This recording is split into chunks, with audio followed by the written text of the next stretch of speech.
안녕하십니까. 11월 30일 아침 김경국의 오늘 시작하겠습니다. 고위공직자 범죄수사처 현직 부장검사가 공수처의 정치 편향성을 비롯한 내부 문제를 폭로해서 지금 파문이 증폭되고 있습니다. 공수처 인권수사정책관을 맡고 있는 김명석 부장검사 법률신문에 오늘자 법률신문의 목요 일언이라는 코너의 기고 형식으로 공수처의 내부 문제를 신랄하게 폭로했습니다. 출범 당시부터 공수처는 정치적 편향성 이 부분이 우려됐었죠. 그랬던 공수처가 역시 우려대로 어떻게 보면 공수처를 출범시키고 공수처장을 임명했던 사람들 입장에서는 기대대로라고 할 수 있겠죠. 하여튼 편향적인 정치적 사고로 수사를 해왔음이 내부 폭로를 통해서 드러난 것입니다. 김명석 부장검사 작년 10월부터 공수처에 지금 1년 좀 넘게 근무를 했네요. 그렇게 근무한 소회에 대해서 정치적 편향과 인사의 전횡 두 단어밖에 떠오르지 않는다 이렇게 얘기했습니다. 김명석 부장검사는 아마 이 같은 글을 기고하면서 공수처를 떠날 각오를 했던 것 같습니다. 정치적 편향과 관련해서는 영국 공수처 차장이 정치적으로 예민한 사건에 대해서는 방향을 정해놓고 수사를 지휘했다. 그리고 수사를 지휘하는 방법은 수사 경험이 부족한 어린 검사에게 민감한 현안을 떠맡기고 그리고 배당해놓고는 마음대로 지휘하는 그런 방식을 했다 이런 얘기고요. 인사전행과 관련해서도 출근만 하면 전날 벌써 전날 퇴근 이후에 인사 발령이 나서 자리가 바뀌는 일이 허다했다 이런 문제를 지적했습니다. 먼저 자기가 겪은 일로는 윤석열 대통령이 검찰총장이던 시절 법무부가 절차를 위반해서 윤 총장을 감찰했다는 의혹과 관련해서 시민단체로부터 이성윤 전 서울중앙지검장 그리고 박은정 전 법무부 감찰 담당관이 고발을 당했죠. 그 고발 사건을 이제 공수처로 이첩했을 때 그때 얘기 같습니다. 정치적 편향 이런 소제목의 글을 올렸는데요.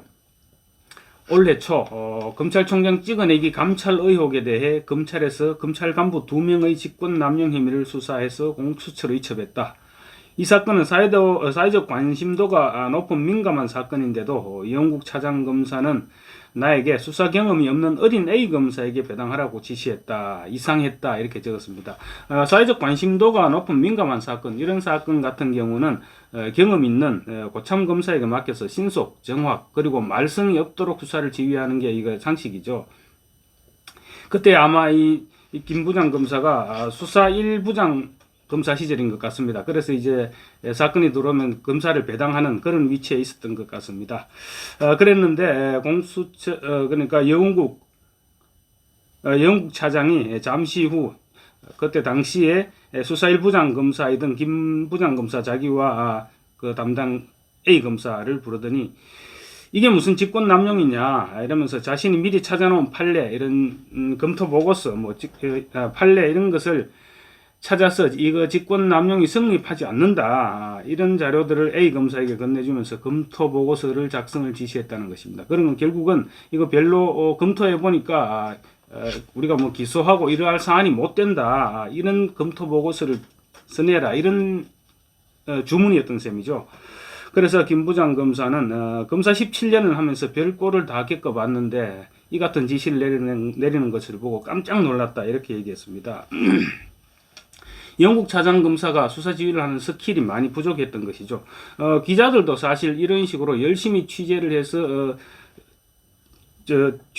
기사를 작성을 했는데 가령 정치인이나 기업인 이런 쪽에 비리를 취재해서 기사를 작성했는데 사장이나 편집국장 이런 사람들이 이게 무슨 기사가 되느냐 이렇게 킬시키면 난리가 나죠. 당장 기자협회나 노조 이런 데서 가만히 있지 않죠. 어쨌든 그런 일을 영국 차장검사가 A 검사에게 시켰던 것입니다.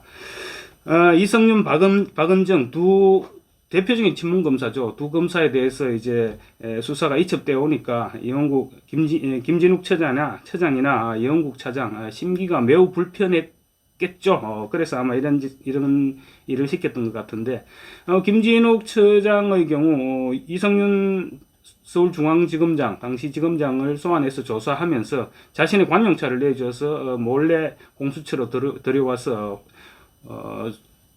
황제 수사 이런 지적을 받았었죠. 그때 꽤 논란이 됐었습니다. 어쨌든 수사 경험이 부족한 초짜 검사 같은 경우는 비교적 위에서 다루기가 쉽다 이런 생각을 했겠죠. 그래서 미리 판례를 찾아주면서 무혐의 보고를 올려라 이런 주문을 했던 것 같습니다. 그리고 또 김 부장 검사는 자신이 직접 경험하지는 않았지만 공수처 내부에서 전해들은 얘기를 이렇게 했습니다.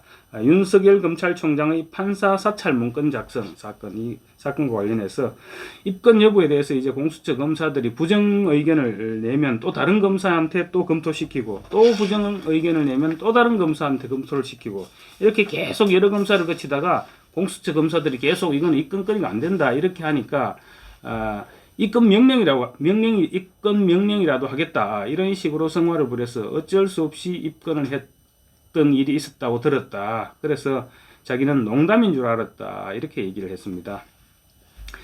추미애 전 법무부 장관이 윤석열 대통령이 총장이었던 시절에 징계 사유 중 하나로 들었던 판사 사찰 문건 작성에 대해서 여러 검사들의 반대 의견에도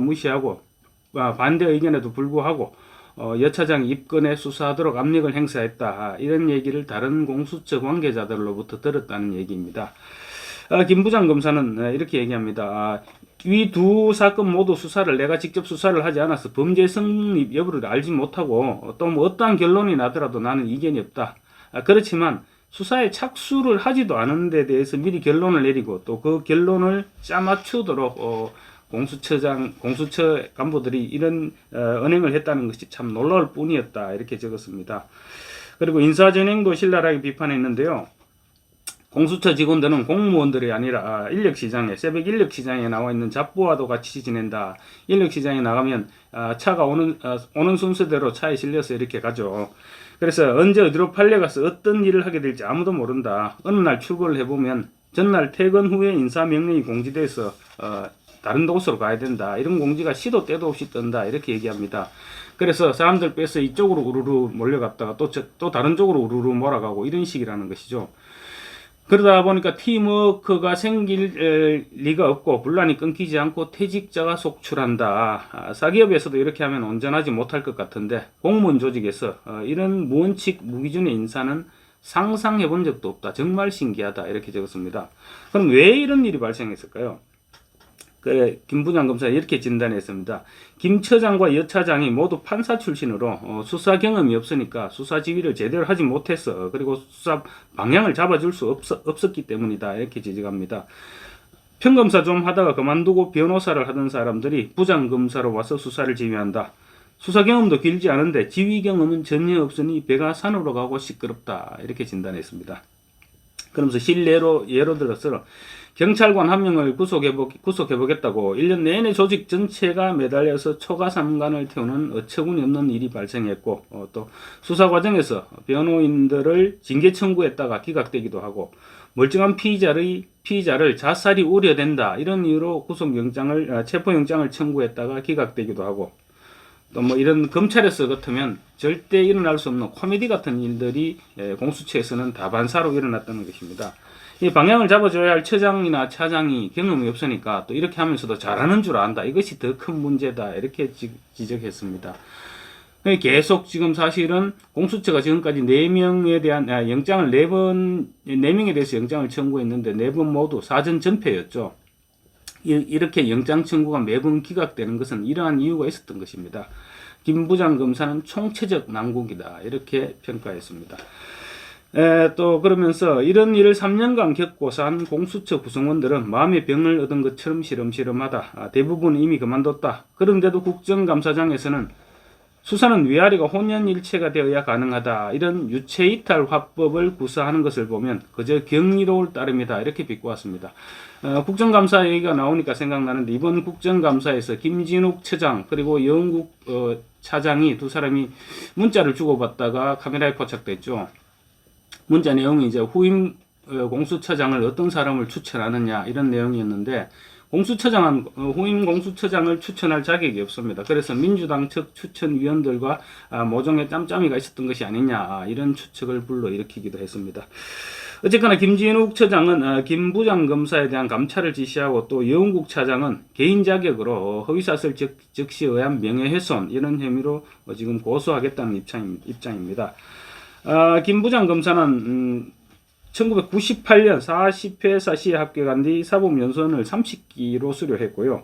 2001년 창원지검에서 검사 생활을 시작해서 2016년 수원지검 성남지청 부부장 검사를 거쳐서 2017년 검찰을 떠났습니다. 그래서 검찰 재직 시절에는 조직폭력, 마약사건 이런 강력사건을 많이 했고 또 인지수사, 뇌물횡령사건 수사, 은닉범죄 수익 환수 이런 쪽으로 전문성을 발휘해서 인지수사로만 600여 명을 구속한 대표적인 강력통 출신입니다. 변호사로 활동하다 지난해 10월 공수처 부장검사로 임명돼서 수사 1부장검사를 맡았다가 올해 10월 인권수사정책관으로 자리를 옮겼는데요.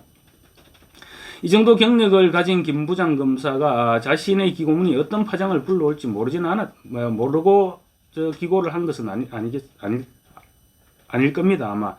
그럼에도 불구하고 이런 글을 기고했던 것은 더 이상 공수처 내부의 문제를 더 이상 이대로 지켜보고 방치했다가는 큰일 날 수도 있겠다, 이런 판단을 했지 않을까 싶습니다. 17년 경험의 베테랑 검사 입장에서 공수처가 이대로 흘러가서는 안 된다는 생각을 했을 것이라는 것이죠. 그래서 어떻게 보면 내부 고발자가 아니냐, 이런 생각도 듭니다. 어쨌든 간에 공수처가 김명석 부장검사에 대해서 감찰을 실시하고 또 비밀 누설 혐의로 고소하겠다고 하니 김 부장검사가 주장했던 이 같은 편향적인 수사 지휘, 이런 부분도 함께 철저하게 조사돼서 사실 여부가 밝혀져야 된다, 이렇게 생각합니다. 감사합니다.